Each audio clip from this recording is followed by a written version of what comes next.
Role of Jawaharlal Nehru. Mention any 4 roles of Jawaharlal Nehru with respect to the non-aligned movement. 4. Explain the vision of Jawaharlal Nehru in starting the NAM. 3. The vision of Jawaharlal Nehru in starting the NAM was dash. Politics of 2 opposing camps. He called upon these countries to keep themselves away from the politics of 2 opposing camps, which had already brought about 2 world wars. 2. Greatest danger to the sovereignty. Pt. Nehru was a visionary. He realized that the greatest danger to the sovereignty and integrity of India and the other newly independent nations of Asia and Africa lay in their joining any of the 2 power blocs. 3. Spokesman for neutrality, opposing the policy of alignment. Pt. Nehru was acknowledged as the greatest spokesman for neutrality of Asian and African states in the Cold War era.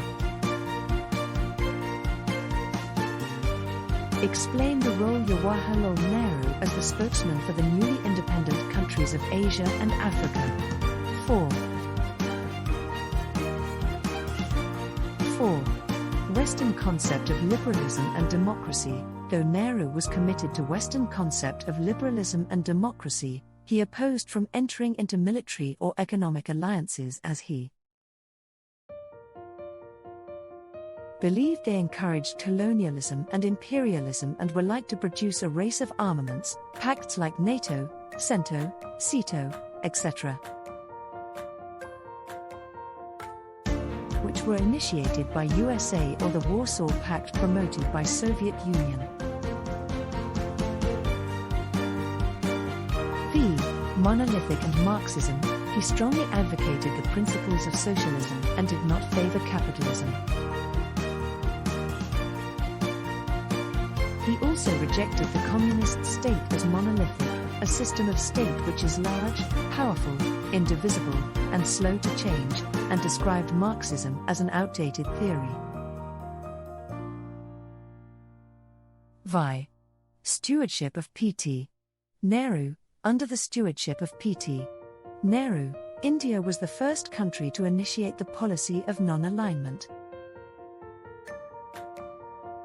He attended the conference held at Bandung, Indonesia, and the first summit of NAM held in Yugoslavia. 7. Policy of apartheid. Pt.